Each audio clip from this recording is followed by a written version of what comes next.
Hello, I'm Hal Ottaway with the Wichita Postcard Club, and it's time once again for a postcard of the week. This week, one thing. Please give us a thumbs up on Facebook and on YouTube. We would appreciate it.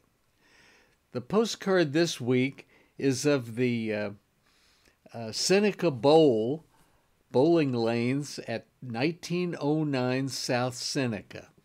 And we showed the Boulevard Bowl last week, and it was very popular. I've had comments that have come in on Facebook and so forth. And so I thought, well, if they like that one, we'll give them another one.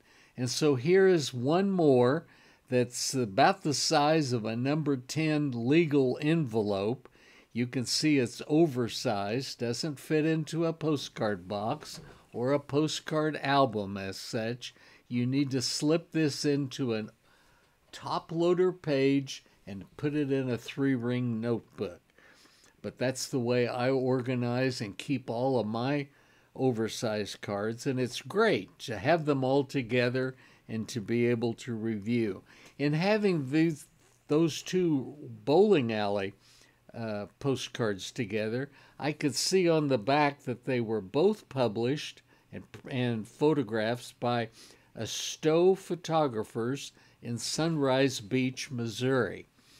That's interesting. I would just imagine that the photographer came to town, he took pictures at Boulevard Bowl, went over to Seneca bowling lanes and took pictures there. Maybe went other places in Wichita, and maybe they didn't like the idea or buy a slug of postcards. But at least we have those two lanes that are documented on postcards, and that's what I like and appreciate. This one that we're seeing today is neat because it's actually postally used and has a very clear, readable postmark from Wichita in April 1964. My golly, that's 57 years ago. And we don't know exactly. I've tried to Google Seneca bowling lanes and look for history and so forth, and I don't see that. But in any case, need to go back and look with city directories and see when it first was there. But they're still in business. I've never been inside, so I don't know how it looks or how it differs from this postcard that I've chosen for today.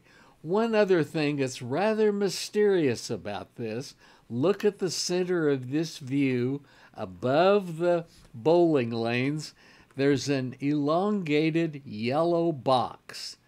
And wouldn't you know, the mystery is that you can tell barely that there is white lettering in that yellow box, and so there's a message, or they're trying to say something, whether it's an identification of the children's room just above, I don't know. But that's a good lesson for all of you graphic artists and people that are going to have something printed or create.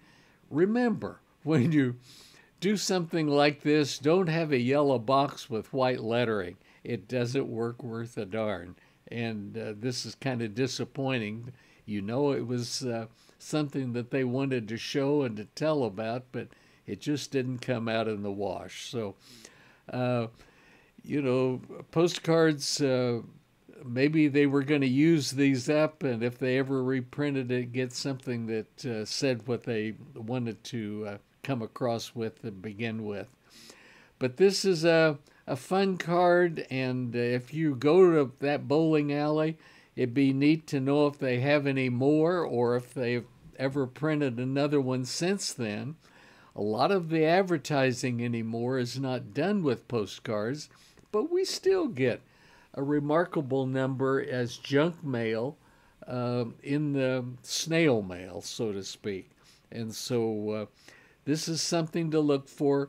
Bowling alleys and collecting bowling, that's a big current topic that's popular with bowlers, obviously, and there are a number of them. So take a look, and as you go through postcards at Hewitt's Antiques or at a postcard show or even in a garage sale or yard sale, look for bowling cards because it's a topic that would be relatively and readily for saleable and of interest to other collectors. But we thanks for coming and look forward to seeing you next week. Take care.